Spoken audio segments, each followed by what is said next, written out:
Welcome back to Behind the Bastards. I'm Robert Evans, and this is part 2 of our episode on Kaiser Wilhelm II. Now, before we get into the episode, because I think it's important that you know about the bastardry being practiced by the host of this show, I need to tell everyone that Jamie Loftus is dipping popcorn into salad dressing like a goddamn monster. I got fucking... Is that what you're doing? Okay, first of all, yes, that is what I'm doing. Second of all, I got dragged the last time I was on this show because I mentioned that I dipped bagels in ketchup, and there was a lot... I said that was fine. I'm okay with the popcorn dipping into dressing. I am not okay with the popcorn dipped in dressing. Yeah, I fully support you because I know you, I think you that's have a that. sin. You have like taste buds that need more. I need. Yeah. Oh, right. Yeah. I have. I have poor people taste buds. So I hope very desperately, Jamie, that this makes you less judgmental of the Kaiser, because I firmly believe that the millions he got killed in the trenches of Europe and you dipping your popcorn into salad dressing are equivalent crimes. They're okay, sir.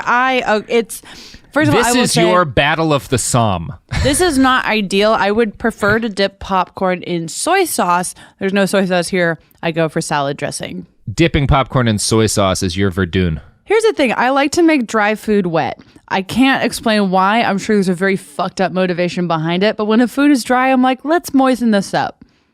Let's see what happens.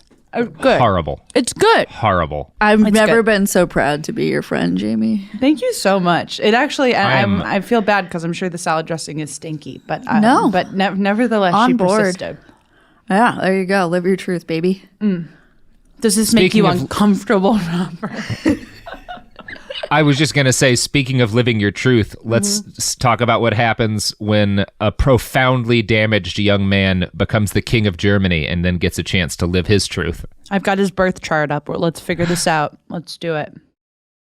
What does it say about people of his astrological sign leading the Imperial German military? Well, here's the thing. I did his natal chart, but that's a little too complicated. What everyone needs to know is he's an Aquarius, and Aquarian leaders, they're positive traits. They're open-minded, right? They're creative. He was an artist, right? They're free-spirited. Negative traits, really bad stuff across the board for leaders. Impulsive, unpredictable, inconsistent, extreme, and stubborn. So, it was foretold. I wouldn't call him open-minded in any way, but a lot of that tracks. You know what's crazy? I feel like I'll get dragged more for invoking astrology than I will for dipping popcorn in salad dressing. And they're both horrible crimes against humanity. You know what? To each their own. I'm living a very vile life over here. Now, the Reich that Kaiser Wilhelm inherited had been built and largely managed by Otto von Bismarck. And above all else, Bismarck wanted peace. The system of alliances he crafted for Germany were essentially, again, like I said, that era's version of mutually assured destruction. Starting a war with Germany would mean fighting with Russia too, and Russia controlled a sixth of the planet's surface. This was a pretty good system while it lasted. Bismarck was a monster, but not a dumb man. Knew what he was doing. Yeah. But Wilhelm came to power with distinct and probably agonizing memories of his father's martial prowess and military victories. He had been insecure his entire life because of his arm and the complete lack of praise he received from Henspeter. Likewise, his wife and Bismarck had succeeded in inculcating a deep antipathy of his parents and of England in him. Kaiser Wilhelm II, A Concise Life, describes the mindset all of this resulted in once the young man came to power and was given the world's most powerful land army. Quote, Prince Wilhelm's mindset on the threshold of succeeding to the throne was characterized by bellicose ambition and contempt for parliaments and political parties, indeed for civilians in general. Britain must be destroyed was his watchword, and he was already developing a passion for the idea of a strong German navy. But Paris, too, had to be destroyed, he railed.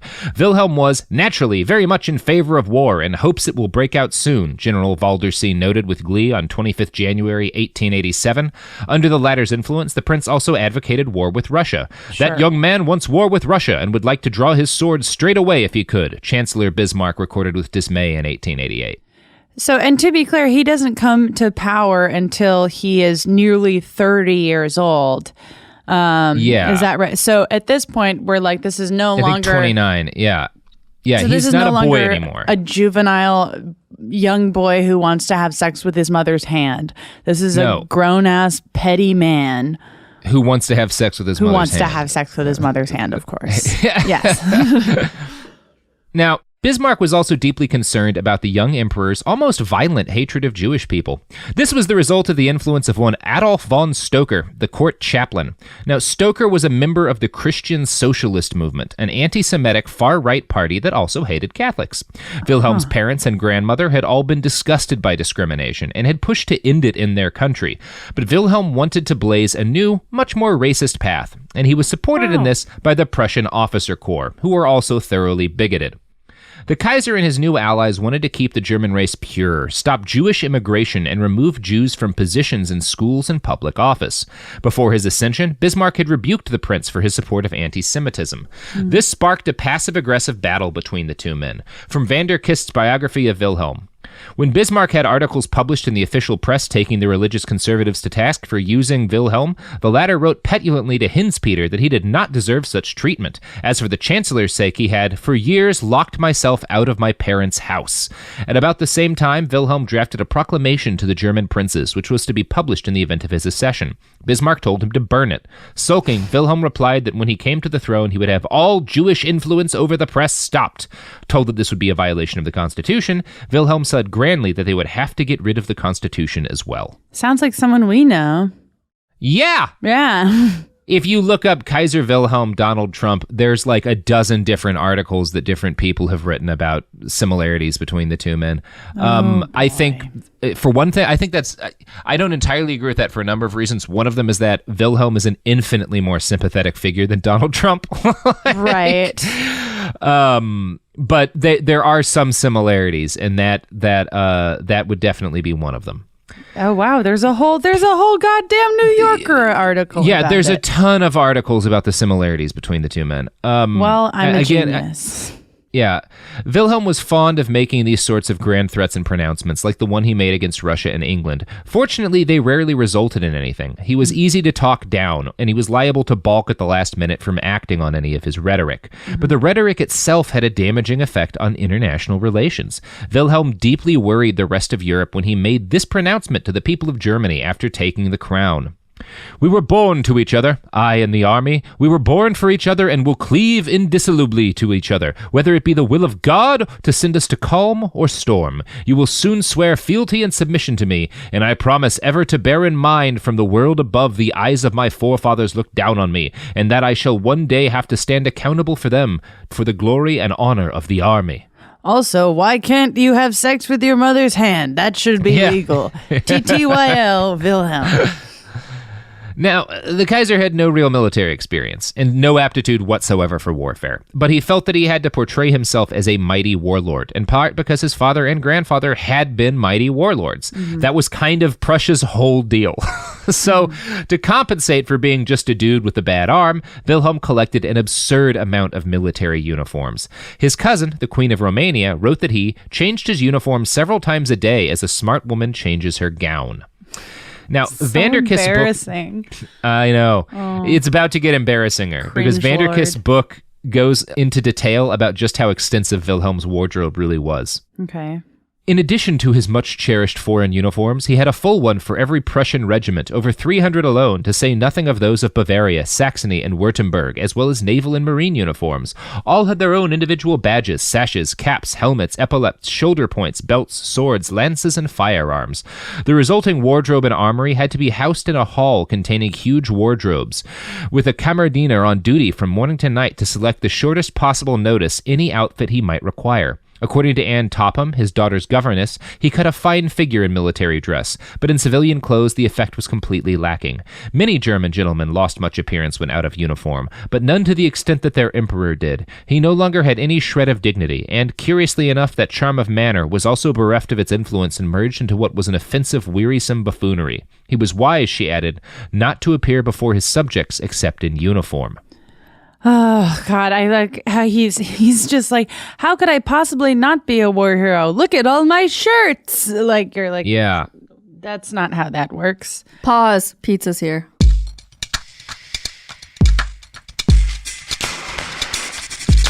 So we're back. They received pizza in the room, and Jamie and I are talking about all the articles comparing Kaiser Wilhelm to Trump. And one of the things I noted is that like nobody ever really defends Kaiser Wilhelm. One of my weird hobbies is I like to go on YouTube and I like to find collections of Imperial Prussian and Imperial British and Imperial Russian like court music, like military marches and stuff like that. And I like to read the comments. That's very weird. Yeah. Well, I like to read the comments because the comments are filled with monarchists, with people who like desperately want to return to monarchy in Europe, and they're all the saddest, dumbest people in the entire world. And it's I like to read their arguments between each other. But nobody ever defends the Kaiser. No, that takes. I mean, commenters will defend almost anything. That's I like to go to the YouTubes of like, what am I saying? Okay, where you're like looking for a specific song, and so you search it on YouTube, and then you accidentally scroll down to the comments, and it's like something that's very depressing out of nowhere. I forget what song I was looking up recently, but the top comment was like, "My husband died to this song, and it's nice that it's on YouTube.com," and it was like a dance song. But anyways, I love commenters. There's a story there. Where's the Wilhelm hive? Where's the Will hive? Yeah, they are not buzzing because he was really bad at his job. And even the dumbest people in the world, monarchists, can recognize that.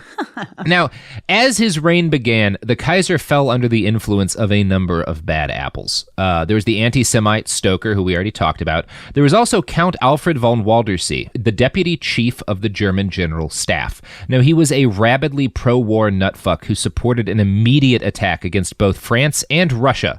Like this was his advice. We just invade them both simultaneously right now. Now, when Bismarck heard about the growing friendship between the Kaiser and Waldersee, he is said to have cried, "Alas, my poor grandchildren." So Bismarck, being a smart guy, pretty instantly realizes like, oh shit, this dude is going to plunge the whole continent into a stupid, stupid war. And boy, was he right. He was not wrong. Like I said, Bismarck is a visionary. He's a bad man, but he's a visionary, and he clearly saw what was going to happen. God, I hate when the bad people are smart as well. Yeah. And they're more effectively bad. Yeah, I mean, in Bismarck's defense, like he was just kind of a sociopath, but he wasn't bad. And like his goals weren't dominate Europe and put all the Jews in camp. His goals were ensure Germany a place of prominence among nations and stop a massive European war. And he did gross and manipulative things to ensure that, but he wasn't trying to like make the world worse. He wasn't doing chaos for chaos's sake. Yeah, right. Yeah. He wasn't like his goals were like, he just wants things to not break into a war, and he wants Germany to be popular. Okay. Well, now, he failed. Yeah, he definitely didn't succeed in the long run. Now, Count Eulenburg, the Kaiser's best friend and probable crush, also led to the Kaiser's break with Bismarck. The Kaiser demanded that Bismarck promote the Count to the position of Prussian envoy in Munich, which was a very important job. Now, Bismarck balked at giving this job to an inexperienced friend of the king's. The conflict between the two men very much embodied a greater conflict within German governance. A large chunk of the country, including Bismarck, wanted Germany to be a proper nation-state with rules and laws and checks and balances. They weren't Democrats, and I don't mean that in like the American political sense. I mean like pro-democracy sense. Right. At least not all of them, but they didn't want an absolute monarchy where the Kaiser's will determined everything. Right. The Kaiser, on the other hand, didn't really see why other people should have a say in how he ran Germany. Now, Bismarck warned the Kaiser that filling government posts with his buddies would lead to a situation wherein he couldn't actually trust any of his ministers to give him good information, because they'd all be toadies at worst or his friends at best, and in any case they wouldn't be trustworthy to actually speak the truth to him when the truth needed speaking. The Kaiser ignored Bismarck, and over the next few years, the positions of the ministers and the Reich Chancellor, Bismarck's job, were demoted to what Roll calls royal lackeys. Oh, boy, yeah. Yeah. Throughout 1888 and 1889, Wilhelm and Bismarck's relationship degraded. Things came to a head in 1889 when a bunch of miners in the Ruhr district went on strike for better working conditions. Now, here Hans Peter had what you would actually say is a positive influence. As odd as it sounds, Kaiser Wilhelm instantly sided with the striking workers against their employers. This caused another rift between him and Bismarck, because Bismarck's, again, a piece of shit. It's a rare good move. Yeah, the chancellor didn't give a fuck about the workers and obviously cared mostly about steel production and his friends who ran the companies. But, the Kaiser stood for the working people. And on May 12th, he charged into a meeting of the Prussian Ministry of State and declared that Bismarck was wrong for not acceding to their demands. All right. And declared the workers were his subjects whom he had to look after. All right. Go off, this Wilhelm. this is good. Now, Wilhelm got his way on the Ruhr strike, further frustrating the Reich Chancellor. In the summer of 1889, he took his yacht out for his first cruise across Scandinavian waters. This became a yearly tradition, one he kept up for decades. On his first outing, he brought Waldersee and Eulenburg with him. The latter was, at least, a sane person who didn't support wars of aggression with the rest of the world. But Waldersee was a racist nutfuck, and during their vacation he convinced the Kaiser that Bismarck was Jew-ridden and had been conned into giving control of the Reich's monetary policy to a bunch of Jews. Wait, and this was untrue. This is his crush? No. His crush is a pretty reasonable guy. This is that cool. racist general who wants him to invade the entire world. God, the names are so confusing. Okay. Yeah. Sorry, there's a lot. Waldersee is the racist general. Eulenburg is his crush. Now, so Waldersee convinces the Kaiser that Bismarck had been conned into giving control of the Reich's monetary policy to a bunch of Jews. This was a lie, but reality had very little influence on the Kaiser. Now, this month-long annual cruise around the coast of Norway became one of the Kaiser's favorite things, and I have to read you Vanderkist's description of it because it sounds like the worst time you could have on a boat. The annual cruise, or Nordlandreise, with its exclusively male company, allowed him, the Kaiser, to indulge in practical jokes and boyish tomfoolery, like applying a foot to the backside of elderly aides-de-camp engaged in physical exercises. Its purpose was originally to give him a month-long break from court life, but in due course his doctor decided it was counterproductive, as he was physically and mentally upset by the long voyage, diet, and exhaustion of various kinds, and it did him more harm than good. His entourage soon tired of these cruises, bored if not repelled by the juvenile atmosphere and behavior of the Kaiser and some of his officers, who loathed every childish prank and moment themselves, but were too sycophantic to say so. God, it sounds like it it reminds me of like that documentary where Jim Carrey goes method, where you're like, oh, he's just a tyrant. He's been waiting his whole life to get people trapped in this enclosed setting to be horrible. Cool. Well, I'm glad they did pranks on the set of his yacht. You want to go on a month-long prank cruise with the King Boy? with the King Boy who like has God. Imagine just having to go on a cruise with him and all of his demons. That's wild. I'll guarantee you he never didn't have an erection and he never knew what it was for. He's just walking around with a full erection all the time. Like, do you guys know what this is? Like, just kicking people in the butt. I think I'm laughing. Hard as a rock, kicking old people around. What? Okay. Well, he's officially, Well, I mean, he's just he's a bad man. He's a creatively bad man in this case. Yeah. Really, really punishing everyone around him in very specific ways. Yeah. Now, in January of 1890, Wilhelm told his crown council that he would celebrate his 31st birthday with two new proclamations, one to protect working people and limit their labor hours, and another to call an international summit in Berlin to improve labor conditions across the continent. So that's pretty cool, right? Yeah. All right. Labor crusader. I'm very surprised that he was like gunning for labor like this. One of the good things about Hinz-Peter is he had taken him around to all these factories and mines and stuff when he was a kid. So the Kaiser had seen like how tough life was for working people. And he's not like a sociopath or anything. He had empathy for these people. So he did care about people. Like he's not a monster. He does monstrous things, but he's not a monster.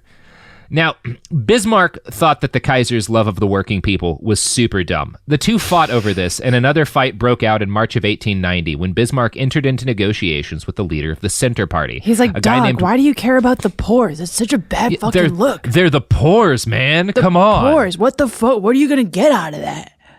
So Bismarck enters into negotiations with the leader of the Center Party, a guy named Windthorst, and their goal is to get rid of bigoted anti-Catholic legislation in Germany. So again, Bismarck is trying to fight against discrimination here. So none of these sides are are simple here. Right. Bismarck hates working people, but also hates discrimination. The Kaiser fights for the working man, but gets furious about removing this anti-Catholic legislation because he's a bigot. So they're just like at a stalemate. Yeah. Yeah. Now, he's particularly pissed that this meeting between Bismarck and the leader of the Center Party had been organized by Bismarck's banker, who was a Jewish man. Now, to the Kaiser, this was confirmation that the Jews were secretly running his empire via Bismarck. Oh, God damn it. Okay. Next, according to Kaiser Wilhelm II, A Concise Life, early in the morning of 15 March 1890, there took place one of the most highly charged scenes ever played out in Berlin's center of government, the Wilhelmstrasse. Kaiser Wilhelm II summoned the 75-year-old Reich Chancellor from his bed and upbraided him for receiving Windthorst. He went on to complain that Bismarck had dug out a dusty old cabinet order of 1852 that prevented the monarch from receiving ministers except in the presence of the minister-president. He peremptorily demanded that the order be rescinded, which Bismarck refused to do. Wilhelm later recounted that Bismarck had become so violent towards him that he was afraid the Chancellor would throw the inkstand at my head. After this dramatic quarrel, Waldersee urged the Kaiser, in the presence of the chief of the military cabinet, to sack Bismarck forthwith. The present state of affairs was quite untenable, he argued, and moreover the Chancellor was too closely allied with the Jews. Bismarck first sent Honk, his military leader, and then the chief of the civil cabinet, Hermann von Lucanus, to the Chancellor, ordering him to hand in his resignation, which Bismarck finally did on 18th March 1890. If Waldersee, as one can safely assume, expected to take Bismarck's place, he was in for a bitter disappointment. That same evening, Wilhelm II announced to the commanding generals assembled in the Berlin Schloss that, in order to remain master of the situation, he had to issue an order to the Chancellor insisting that he submit. So the Kaiser accepted Bismarck's letter of, his retirement, and made a guy named Caprivi, who was a lickspittle, the new chancellor. So. Yeah. He forces out the guy who, the political cartoons in Europe at this time are show the Kaiser on a boat kicking Bismarck, the pilot of the boat, off of the ship. And that's generally how this is seen. Germany has jettisoned its pilot in favor of the dumbest monarch in Europe. Man, what a choice. What a choice. Yeah. All right. It's not great. I mean, there's no winning scenario, but they did seem to choose the losinger of the two. They definitely chose the losingest scenario. The losinger, yeah. But you know what's not the losing scenario, Jamie? Tell me. The products and services that support this show. Oh, it's true. I love each and every one, especially the dick pills. The dick pills especially. And one of the Behind the Bastards guarantees is that no more than 7% of our sponsors contributed to the outbreak of hostilities in World War I. Wow, okay. So that's a guarantee no other podcast will give you. That's a little wiggle room. That's nice. Yeah. That's nice. Yeah. Up to 7%. Okay. I'll crunch those numbers and then cancel you later. All right. Here's some ads. Products.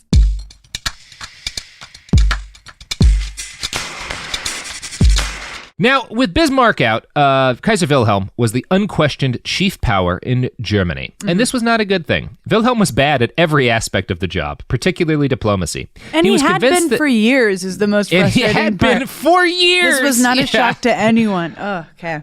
Yeah. Now, he was convinced that his relation to the other crowned heads of Europe and his personal charisma would allow him to negotiate well with other nations. The New Yorker summarizes his talent for this part of the job thusly.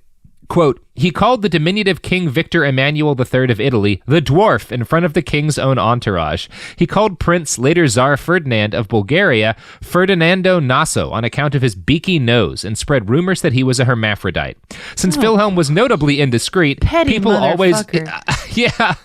Since Wilhelm was notably indiscreet, people always knew what he was saying behind their backs. Ferdinand had his revenge. After a visit to Germany in 1909, during which the Kaiser slapped him on the bottom in public and then refused to apologize, Ferdinand awarded a valuable arms contract that had been promised to the Germans to a French company instead. One of the many things that Wilhelm was convinced he was brilliant at, despite all evidence to the contrary, was personal diplomacy, fixing foreign policy through one-on-one meetings with other European monarchs and statesmen. This is one of the reasons people compare him to Trump a lot. In 1890, he let lapse a long-standing defensive agreement with Russia, the German Empire's vast and sometimes threatening eastern neighbor. He judged wrongly that Russia was so desperate for German goodwill that he could keep it dangling. Instead, Russia immediately made an alliance with Germany's western neighbor and enemy, France. France. I don't Wilhelm like a dingle negotiation. That's nasty. It's bad. Wipe it. Wilhelm decided he would charm and manipulate Tsar Nicholas II, a ninny and a whimperer, according to Wilhelm, fit only to grow turnips, into abandoning the alliance. In 1897, Nicholas told Wilhelm to get lost. The German-Russian alliance withered. So he comes to power and within a couple of years scraps the alliance with Russia, and Russia immediately allies with France, which means that Germany is now surrounded on both sides by enemies. So he went from Germany's entire flank to the east being totally protected by a military ally to the nation being surrounded. Jesus Christ. That is... He's so bad at this. Yeah. It's crazy how, and it like the speed at which he's bad at it too. Like it's not even a slow burn, like, I do something shitty like he's just like expeditiously ruining everything. No, he is a more stupid, faster guy. Very much so. The worst kind of person. Okay. Now, one good thing you can say for the Kaiser is that he was better than most modern governments at promoting gay people to positions of high authority. The downside of this is that these guys were all his friends and sycophants, and he almost certainly had no idea they were gay. His best friend Eulenburg, of course, occupied high positions in the Reich, but there were too many rumors about him for him to be made chancellor. There were a number of trials and news stories that would come out.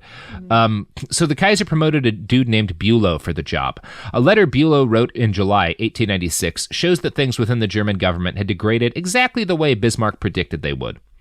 Quote, I would be a different kind of chancellor from my predecessors. Bismarck was a power in his own right, a Pepin, a Richelieu. Caprivi and Hohenlohe regard themselves as the representatives of the government and to a certain extent of the parliament in relation to his majesty. I would regard myself as the executive tool of his majesty. So to speak, his political chief of staff. With me, personal rule, in the good sense, would really begin. I'm picturing this as like an Instagram caption. Yeah. Oh my God. Bülow would have been tweeting sycophantically about his boss in this modern era. But he comes to power and immediately promises, I'm going to do everything the Kaiser says and not represent the rest of the government in any way. That's his promise. Wow. And he thinks that's a good thing. Now, sure. In an 1898 letter to his mother, Kaiser Wilhelm exulted in his ability to gradually wear down the government of Germany into acting as just an extension of his ego. Forever and ever, he exulted in a letter to his mother in 1898. No. There is only one real emperor in the world, and that is the German, regardless of his person and qualities, but by right of 1,000 years' tradition, and his chancellor has to obey. Oh, God, leave your, if nothing else, leave your poor mother alone. Now, Eulenburg, who'd put Bülow up for the job because Eulenburg, there were too many rumors about him being gay, wrote the new chancellor this advice for working under Kaiser Wilhelm. And again, I have to remind you, this man loves Wilhelm. Right. Quote, well, I mean, yeah. Wilhelm II takes everything personally. Only personal arguments make any impression on him. He likes to give advice to others, but is unwilling to take it himself. He cannot stand boredom. Ponderous, stiff, excessively thorough people get on his nerves and cannot get anywhere with him. Wilhelm II wants to shine and decide everything himself. What he wants to do himself, unfortunately, often goes wrong. He loves glory. He is ambitious and jealous. To get him to accept an idea, one has to pretend that the idea came from him. Never forget that His Majesty needs praise from time to time. He is the sort of person who becomes sullen unless he is given recognition from time to time by someone of importance. You will always accomplish whatever you wish so long as you do not admit to express your appreciation when His Majesty deserves it. He is grateful for it like a good, clever child. If one remains silent when he deserves recognition, he eventually sees malevolence in it. We too will always carefully observe the boundaries of flattery. I mean, who among us has not worked for someone exactly like this? Just absolutely, yeah. I was working for someone like this 2 weeks ago. Mm-hmm. Yeah, Hollywood is 30% people like this. It's 30% Wilhelm, yeah. Yeah. Oh, God. I mean, but the fact that that's like one of his closest friends, he's like, yeah, he's an absolute nightmare. He's the worst person I know, but also he's my closest friend. So, And I love him, yeah. And the health insurance is great, so put up with it. Yeah. Now, Wilhelm had a bad reputation for basically siding with whatever the last person he talked to had said. Since a number of his generals were warmongering racists, this was problematic. In 1896, the Kaiser impulsively sent a congratulatory telegram to Paul Kruger of the Transvaal Republic, South Africa, for his victory over a British raiding party. This is like in the Boer War period. Now, the Boers are a Germanic people, and there was great sympathy for them within the Reich. But England was the world's preeminent naval power, and by sending this message, the Kaiser provoked rage from a country he really needed to keep on his side, since he'd already alienated Russia. So that's not a great move. Like, No. reaching out to the enemy of the greatest naval power in the world and being like, good job killing some of their guys. Like, it doesn't play well in England. Again, petty, Yeah. dumb. Ugh. Now, there were numerous other insults and slights like that. He was Kaiser for like 26 years before the war, and this shit happened constantly. I'm just going to, I'm giving you a couple of examples so you know the sorts of shit he was up to. Right. Bit by bit, Wilhelm alienated basically all of Germany's allies. His advisors and ministers, men like Bülow and Eulenburg, proved unable to do anything but praise the Kaiser and hope to calm him down and reduce his impulsive swings. They were often unsuccessful. In 1900, the Boxer Rebellion in China led to the capture of a number of Europeans, including Germans, in the city of Peking. Most of Europe's great powers dispatched soldiers to deal with the situation. The Kaiser was late in doing so, and his men arrived too late to participate in the fight. But before they left, the Kaiser insisted on addressing them personally with a speech that made him the laughingstock of Europe. It ended like this. Should you encounter the enemy, he will be defeated. No quarter will be given. Prisoners will not be taken. Whoever falls into your hands is forfeited. Just as 1,000 years ago, the Huns under their king Attila made a name for themselves, one that even today makes them seem mighty in history and legend, may the name German be affirmed by you in such a way in China that no Chinese will ever again dare to look cross-eyed at a German. Now, you've heard of like how the Huns, like Germany was referred to as the Huns in like World War I propaganda by the British and the Americans and stuff. Mm-hmm. This speech is why. The Hun speech is what people call it. So they were just like roasting Wilhelm indirectly. Exactly. But pretty directly, actually. Yeah, I guess that's not even a subtweet. Because, like, this is seen as really silly. For one thing, like, beating China in this period was not something to brag about. Like, the European powers had machine guns and, like, modern battleships and military tactics, and the Chinese military just did not. And so it wasn't really a fight. Right. Also, the Germans arrived too late to participate in the fight. So this was both seen as like a man-child pretending to be a warrior, but it was also seen as deeply worrying by the crowned heads of Europe, the other leaders of the European powers, because the Kaiser had Europe's most powerful army, and it's not comforting to hear him say this shit. It's like somebody with a huge gun collection talking about how he could carry out a school shooting if he wanted to. Oh, like, that's always you'd be very like, comforting. oh, Yeah. fuck. Yeah, this is a problem. Maybe I should call the police. But of course, Yeah. there's no police to call on the Kaiser. No. Don't you love when someone's above the law and therefore thousands of people have to die? Millions, but yeah. I'm so sorry. Millions. Millions. Okay. Nations worth. Okay. Yeah. Now, speaking of the army, they were the only ones who really gained in power during Wilhelm's reign. He had a habit of promoting generals to ministerial positions. He liked being surrounded and consulted by them. His appointees included General Alfred von Schlieffen, a military tactician who developed an elaborate plan for how Germany could beat both Russia and France in a European war. Wasn't it like a 5-year plan? It was, or what was the duration? It was of the plan? very quick. It was supposed to happen in a matter of months. So basically, the idea was that you're surrounded now because Wilhelm fucked up and made Russia an enemy. So Germany has to fight both Russia and France at the same time. So Schlieffen's idea was that the vast majority of the Germans' army, like 2 or 3 million men, would invade and conquer Paris very quickly. And then, a small chunk of the German army would hold off the Russian army in the east until the rest of the army could be freed up and sent by rail to go fight the Russians. The only way for them to beat France quickly was to bypass France's fortresses and like defensive line on the German-French border and invade through Belgium. Now, this would necessitate Germany Belgium's a neutral power. So this would necessitate Germany launch a war of aggression against a neutral power. And Britain had an agreement with Belgium that they would defend them from this sort of thing. So basically, the nature of the Schlieffen Plan essentially guaranteed that Britain would get involved in a war between France and Germany. Okay. So it's not a great plan. It's a very detailed and elaborate plan, but it's not a good idea. And he it's just only like wrote necessary. a Medium.com article. He's like, all right, here's what I want to do. And everyone's like, well, at least he came up with a plan.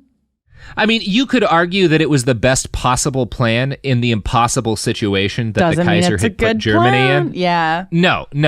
But like if you have to try to beat Russia, a sixth of the world, and France, the second largest military power in Europe, simultaneously, there's really no good way to do that. And in Schlieffen's defense, this actually came very close to working. Like, Germany almost won World War I very early on. Okay. They didn't, and everything else that happened brave happened. Brave of you to come to Schlieffen's defense in this way. It's more just pointing out, like, I think it's important to note how powerful the German army was. The German army, essentially on its own, because Austria-Hungary was useless, and their allies, the Italians, turned their backs on them almost immediately. So Germany, on their own, conquered a huge chunk of France, beat Russia, beat Romania, and conquered the majority, like almost won a war against the entire world. And that's the force that this guy inherits, this like young man with anger problems. Yeah. So it's less like a guy with a gun collection and a guy with a nuke collection. Like that's the power of the army that he gets as birthright. Right. Which maybe means you shouldn't get armies by birthright. Now there's something to think about. Yeah. Hold on a second. Yeah. So it's a bad idea. So basically, the Schlieffen Plan means that by necessity there would be no defensive wars for Germany under the Kaiser. So another general close to the Kaiser was Helmuth von Moltke. Moltke was one of the relatively few people who was brave enough to criticize Kaiser Wilhelm to his face. The cause of his ire in the first case was the annual German war games, particularly the fact that every year they were arranged so that the Kaiser would win no matter what he did. Von Moltke was convinced that the next European war would be an enormous bloody affair, consisting of millions of men and entire nations at arms. He did not think set-piece war games like Germany practiced were adequately preparing her for this sort of conflict. Fair. And I'm going to quote a passage now from von Moltke's memoirs. And this is him talking to the Kaiser. And when I now look at the strategic war game plans which are put before your majesty year after year, regularly ending with the taking prisoner of enemy armies consisting of 500,000 or 600,000 men, and that too after only a few days of operations, I cannot avoid the feeling that this in no way meets the conditions of war. I cannot engage in such war games. Your majesty knows yourself that the armies led by you regularly encircle the enemy, and in this way allegedly end the war with one blow. In my opinion, these results can only be brought about by forcefully distorting circumstances in such a way that the basic principle that the war game should be a study for real war and should take into account all the friction and obstacles that arise in war is not met. This kind of war game in which, to a certain extent, your majesty's enemy is at your mercy, with his hands tied from the outset, must give rise to false ideas which can only be pernicious when war comes. But in my view, this is not the worst part of it. I hold it to be even more disturbing that the distorted war games have the effect of destroying their interest for the wide circle of officers involved. Everybody has the feeling that it doesn't matter what you do. A higher destiny controls the business and brings it one way or another to the desired conclusion. Your Majesty will have noticed that it becomes increasingly difficult to find officers who want to exercise command against you. This is because, everyone says, I'll only be wiped off the map. However, what I complain about most, and what I must say to your Majesty, is that because of all this, the officers' confidence in their supreme commander is severely shaken. The officers say that the Kaiser is much too clever not to notice how everything is arranged, and that he shall turn out to win, so that must be the way he wants it. Now, the Kaiser expressed shock to Moltke that things had been arranged this way and claimed to have no idea that the war games he took part in every year were rigged. I honestly believe that. Yeah, I think he's just deluded. Yeah, I think that he... Yeah. I mean, it's like, given his upbringing and the fact that just no one has ever pointed anything out to him in his entire life, like, it tracks that he's like, wait a second, I'm not fucking the coolest person that's ever... I'm not the best military leader in history? Especially at this point where he's been in charge for so long, too. Like, no one has negged him in decades. Yeah, not since Hinspeter. Yeah, exactly. Yeah, not a great thing. No. Now, from an early age, Wilhelm II had been obsessed with warships. like most boys. But unlike most boys, he came up to own a nation, and he was able to indulge in his obsession with naval boats. This quickly became a problem. See, England's thing was being the best at having a navy. Since they were a tiny country with a very tiny army, the Royal Navy was really the only thing that ensured Great Britain's safety. Germany was the unquestioned military master of Europe, and the only reason that Britain didn't worry more was that they had naval supremacy. But in 1897, Wilhelm made an admiral named Alfred von Tirpitz the Secretary of the Navy. Now, his reasons for this were simple. Tirpitz was good at praising the Kaiser and making him feel included in naval decisions. Tirpitz had realized on their first meeting that the Kaiser, quote, did not live in the real world, and had discovered that he could very easily manipulate the emperor by painting a lurid picture of a gallant and unstoppable high seas fleet. In 1897, the year after the Kaiser's disastrous Kruger telegram where he praised people for killing British soldiers, Germany passed its first naval bill, announcing a massive expansion of the fleet. Coming a year after the Kaiser praised one of Britain's enemies for defeating her soldiers, this was not seen as a friendly move. No way. According to John... All right. According to John Satir, a professor at the University of Virginia, quote, the Kaiser often indignantly denied that Germany was challenging Britain's domination of the seas, but there is clear evidence that this was in fact the aim of Admiral Alfred von Tirpitz, whom he had made Secretary of the Navy in 1897. When in 1904, Britain settled its outstanding disputes with France, the Kaiser, at Bülow's suggestion, went to Tangier the following year to challenge France's position in Morocco by announcing German support for Moroccan independence. His hopes of thereby showing that Britain was of no value as an ally to France were disappointed at the 1906 Algiers Conference, in which the Germans were forced to accept French predominance over Morocco. In 1908, William caused great excitement in Germany by giving, after a visit to England, a tactless interview to the Daily Telegraph, telling his interviewer that large sections of the German people were anti-English. He had sent the text beforehand to Bülow, who had probably neglected to read it, and who defended his master very lamely in the Reichstag. This led Wilhelm to play a less prominent role in public affairs, and, feeling that he had been betrayed by Bülow, he replaced him with Theobald von Bethmann-Hollweg. Bethmann's attempts to reach an agreement with Britain failed because Britain would not promise neutrality in a war between Germany and France unless Germany would limit its fleet. This the Kaiser and Tirpitz refused to do. So there's a chance to stop Britain from coming in against Germany in World War I, but he has to not build a shitload of boats, and the Kaiser really wants a shitload of toy boats. I mean, and and again, you can track that way the fuck back. Yeah, this man loves his boats. He loves his fucking boats. Jesus. Now, that Moroccan crisis that was talked about in the quote above very nearly resulted in World War I breaking out in 1906. And in that case, the Kaiser and everyone were lucky that cooler heads were able to pull Europe's fat out of the fire. But the fact that things had gotten that close was evidence that the Kaiser's utter lack of competent ministers and gut-focused foreign policy was basically the world's deadliest game of dice. The series of bad decisions that would lead the world into blood-soaked calamity started in 1909, when Austria-Hungary announced the formal annexation of Bosnia and Herzegovina. These provinces had been administered by Vienna since 1878, but they were formally part of the Ottoman Empire.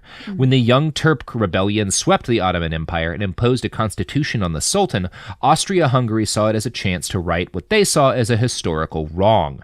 Now, the Ottoman Empire was allied with Germany, and that alliance was one of Wilhelm's very few successes. But the Kaiser was unhappy with the Young Turk Revolution, because the constitution they forced on the Sultan was made an imitation of Great Britain, and Wilhelm took offense to this. Backing Austria-Hungary in this was an odd decision, especially given the fact that one of Wilhelm's later schemes was to try and win the Muslim world over to his banner. And we're going to talk about that. But before we talk about how Kaiser Wilhelm tried to win over the Muslims, let's talk about how these products and services are going to try to win over your dollars. Ayo. Smooth transition as usual, Robert. Maybe my best, yeah. Products!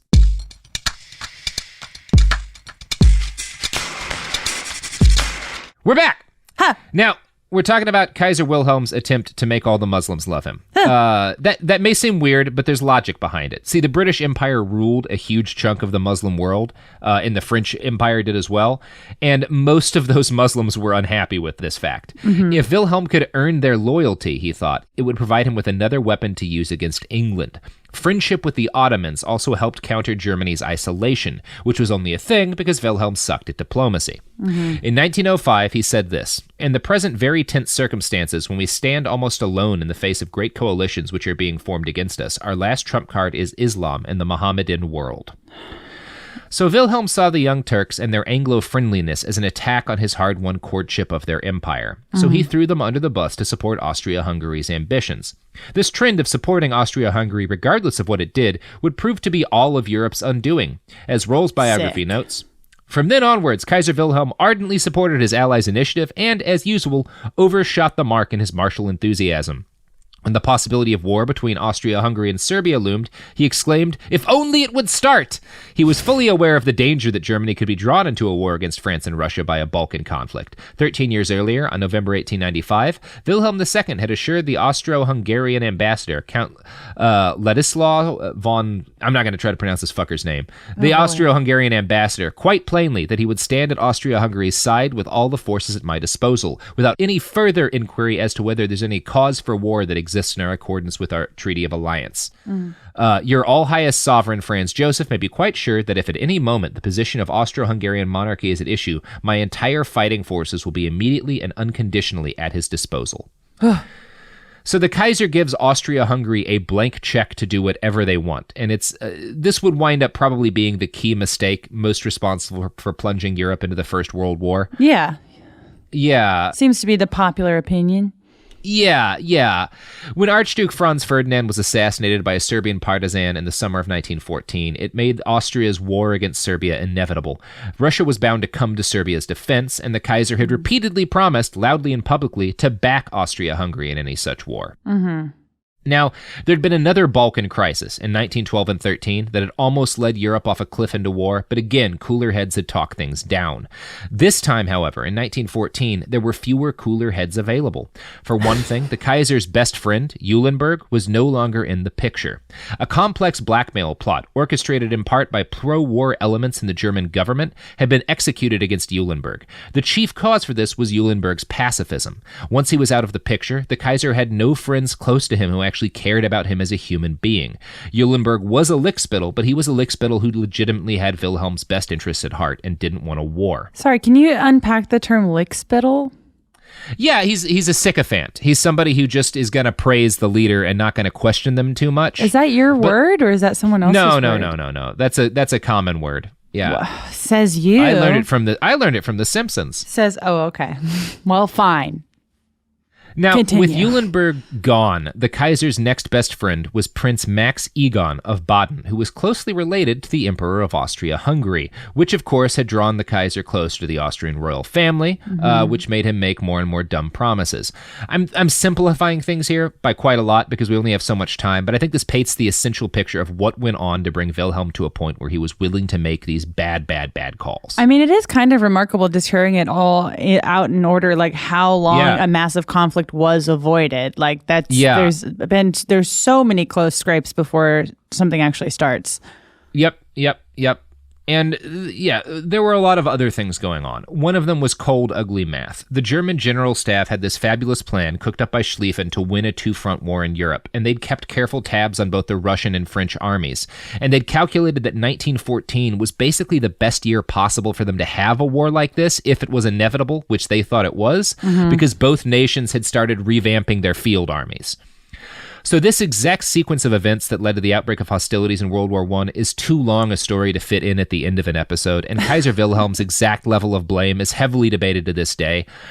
Rolf's book paints him as an eager belligerent, wringing his hands in anticipation. He was not excited for war precisely, but he was excited for a major diplomatic victory that would humble Russia and Britain without a shot being fired. Well, sure, but he understood that money. fighting... Yeah, exactly. He understood fighting might result, and he was willing to take that risk, but he didn't want it to come to that. He attempted to mediate between Austria and Serbia, and was briefly optimistic of peace once the Serbians yielded to most of Austria's demands, but then his ally decided to go to war anyway, and the Kaiser backed him still. Now, Van der Kist's biography paints a more reticent picture of Wilhelm. His belligerent words and threats of violence were the same sort of impulsive passing fancies that had steered him his entire life. He was a rich kid with poor impulse control, but he ultimately didn't want war, and when it came, he was horribly anxious over the whole affair. Writing years later, Bülow recalled, no German, and above all, no English pacifist was filled with a profounder or more honest love of peace than was William II. It was his own and our misfortune that his words and his gestures never coincided with his real attitude in the matter. When he boasted or even threatened people in words, it was often because he wanted to allay his own timidity. I think that's right. Yeah. He's an awkward, sad, insecure kid who winds up boasting and threatening because he's fundamentally insecure. And because he's a crowned head of a nation, it helps lead to war. I feel like, that does seem like kind of the story of World War I in a lot of ways, where it's like the social conflicts are generally directing stuff, but then the fucked up inbred leaders are, able to be manipulated accordingly. And there was a big debate, and has been and it still continues, as to who is responsible for World War I. The nation of Germany was forced to take responsibility in the Treaty of Versailles, which was not fair. Germany and the Kaiser are not mostly responsible for World War I because there's so much blame to be shared by different nations. Sure. But you could make a strong case that the single individual with the largest share of the blame is Kaiser Wilhelm II. You could make that case. Yeah, I mean, and it was like he was. It feels like his whole life is setting him up to do this level of fuck up too. Yeah, exactly. You can see it coming from so far away. It's infuriating. Yeah. Now, once war was joined, the Kaiser was hopeful that it would be a short, relatively bloodless affair and would leave the overall map of Europe relatively unchanged. He's not a Hitler-type guy. He doesn't want to conquer France, and he doesn't want to own and hold Belgium forever. He wants to move through Belgium and then eventually leave. He wants to beat France in a war and then sign a treaty with them, take a little bit more of their land maybe, but he wants France to still exist. Yeah. He doesn't really want to destroy England as a nation. He doesn't want to conquer. He doesn't want to conquer the entire world, No, he just wants to fuck his mom. He wants to fuck his mom, and he wants to be seen as a military hero. I mean, don't we all, in a way? Yeah. Now, we all, in a way, do. Yeah. Now, Wilhelm believed he'd be able to arrange peace when it was necessary, at basically any point, by just working things out one-on-one with his royal cousins. Mm-hmm. He noted that mere democracies could never make a peace conference work because war was a royal sport to be indulged in by hereditary monarchs and concluded at their will. Oh. This was part of the idea about war at the time, which was that war between kings never is that bad because kings are all friends at the end. And, our soldiers will kill each other for a while, but I don't want you to lose your crown. I don't want things to be that bad for you. We're just having a spat. And, once this is concluded satisfactorily, we can go back to being friends. Right. This is Wilhelm's idea at the start of this. Yeah. Well, because he's like talking with his cousins. Like, exactly. It's like being, with just no awareness for the fact that there is a rest of the world that this affects. Yeah, and this is not how things worked out. No. And World War I was instant. No. Like 250,000 Germans die in the first week of fighting. Oh, shit. It's like hundreds of thousands of people are dead as soon as the fighting starts. Yeah. And the Kaiser, as the situation grows more serious, the Kaiser is very quickly sidelined by his generals. He actually had almost no role in the conduct of the war throughout the vast majority of it. Right. It was basically ceremonial. He'd address factory workers and soldiers, and he spent a lot of his time on vacations at his farm. Mm-hmm. Germany increasingly became a military dictatorship, and by the end of it, the Kaiser was as much of a figurehead as the King of England. And of course, when the war ended in German defeat and 17 million deaths, Wilhelm II was forced to abdicate and flee the country. He spent the rest of his life in Doorn, in the Netherlands, living the quiet life of a country gentleman and a global pariah until his death in 1941 from being old as shit. In the end, I think the best epitaph for this man was written by journalist Charles Lowe, a foreign correspondent for the Times. He called Wilhelm, quote, the chief creator of the war spirit which he found it impossible to exercise or resist, and was thus, so to say, devoured by his own offspring. For at the last moment, when shrinking from the results of his own creative handiwork, he allowed the sword, in his own phrase, to be thrust into his hand, which was just as much as if he had drawn it of his own accord, thus proving himself to be a weak-willed and criminal ruler, the most nefarious of his kind who ever sat upon a throne. There it is, that hand comparison again. Sorry, you hate to see it. You hate to see it. The hand is back. It all comes back to the fucking hands. Oh, always back to hands with this guy. Well, what a coward that was set up to be a fucking loser that would cost millions of people their lives. Yep. And that's why monarchists are the dumbest people in the world. Yeah. They're horrible, and I hate that there's usually an in to feel kind of bad for them, because you're like, why would you not be horrible? Why would you be good? Monarchs, like the monarchs themselves, like I absolutely, you have to have sympathy for a guy like Wilhelm, because like, fuck, man, there was no good ending to this story. Right. But like the people who want to go back to having a monarchy, that baffles me. I can't figure out. I'm like, do you just like tabloids? Like, where you like fancy costumes? That's what this shit's about. I mean, like, you can still have that. There's a lot of people that'll wear a lot of fancy. You should just start watching Drag Race. If you're a monarchist, just start watching Drag Race. You'll get you'll get what you want. And then, so are you? Sorry. No. That's the end of my call to action for the monarchists. Has your level of sympathy or feeling about Kaiser Wilhelm changed at all over the course of these episodes? I honestly, my sympathy for him went up. Like I knew that everyone, all the monarchy, like that were involved in the beginning of World War I were dumb as rocks, but dumb as a bag of dead horses. But the specificity of like how they even got that far is, it just sucks. It sucks. He just wanted his mom to be in love with him. He just wanted to fuck his mom's hand and get a medal. Ugh, yeah. I feel for her, and I feel for Germany, and that, God, I'm not feeling as like indignant and angry as I usually am at the end of this. I'm just feeling empty. I feel like a husk, Robert. An absolute husk right now. I watched an interesting movie on Netflix last night called The Exception, which is based on a book called The Kaiser's Last Kiss. And it's a fictional story about a German SS officer who is the head of Wilhelm's bodyguard when Germany conquers the country where he's staying at the start of the Second World War. And it's also about this like British spy, and the movie is more sympathetic towards Wilhelm than I think the book is. The guy who wrote the book has a very deep knowledge of the man. It's an interesting book that I think gives a very fair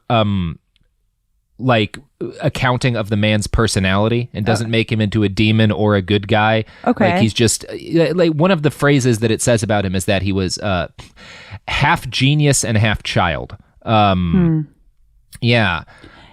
says there's another one where do we feel he was a genius in any way? Is that do we give him that? I didn't see it. Yeah, I didn't see it. There were some parts like his understanding of labor rights and like the like that sort of thing. Like he was really good about certain things throughout his reign, but he was on the whole not a good leader. But the point this guy's making is that the things about him that he wasn't smart about led him to make a lot of his worst decisions. Like that mustache. That mustache. Yeah. When you're full of yes men, when you're surrounded by yes men who won't tell you you're dumb as shit, you end up with that mustache and that life. Yeah. There's a lot of good quotes in that book. I'm reading the book right now, and it's fun. So maybe check that out if you want more Kaiser Wilhelm in your life. Sure. But man, that's a hard. He. If you'll pardon the phrase, he drew a rough hand in life. Oh, don't mention hands in front of him. He loses it. And then he played that hand for shit. Oh God! And then he's just like shaking his operational fist at the sky. You hate to see it. He might be the worst at a job that anyone's ever been. Yeah. Like really, really bad at being the Kaiser. Why you shouldn't just be given the most consequential jobs. Not a job that should have existed. Nope. Certainly not. And you get the feeling if he'd been a ceremonial monarch like the King of England is today, he'd have been great at it. He loved marching around and wearing uniforms. He loved outfits. I was about to say, he loved outfits. He's an Instagram monarch. Yeah, he would have been very happy if he'd never had to make a real decision. If he was just posting fit checks every day, like he would be happy as a little clam. Thirst posting about the Russian army, fine. Thirst posting about his mom. Yeah, just like another pic of me and mama. Yeah, no, what a, monarchists, you're idiots. You're dumb. You're on notice. You're dumb. See you in the comments section. Mm-hmm. Yeah, we're going to really bring the monarchist listeners behind the bastards out of the woodwork. Hit the on this Reddit board, folks. Debate me. Yeah, it's one of those things. I had this opinion before I started doing this research that kings were basically the same as dictators. And I don't feel that way anymore, in part because of all this reading about how hopelessly everyone watched this guy slouch towards being in power and couldn't stop it, which a dictator seizes power generally. And like there's not really a question about it. Like they take the power, and even if everyone, like a lot of people know they're bad at it, like they take it. Whereas with this, everyone's like, yeah, this guy's gonna be a disaster. Too bad there's nothing to do about it. Right. That's the thing, is like it seems like if he had been given a way out where that wouldn't have resulted in eternal shame upon him and his family, he absolutely would have taken it. If he could still have been the Kaiser, but not have had to maybe, I don't know, if maybe he was also really arrogant. Prince. He just wanted to be a fashion king.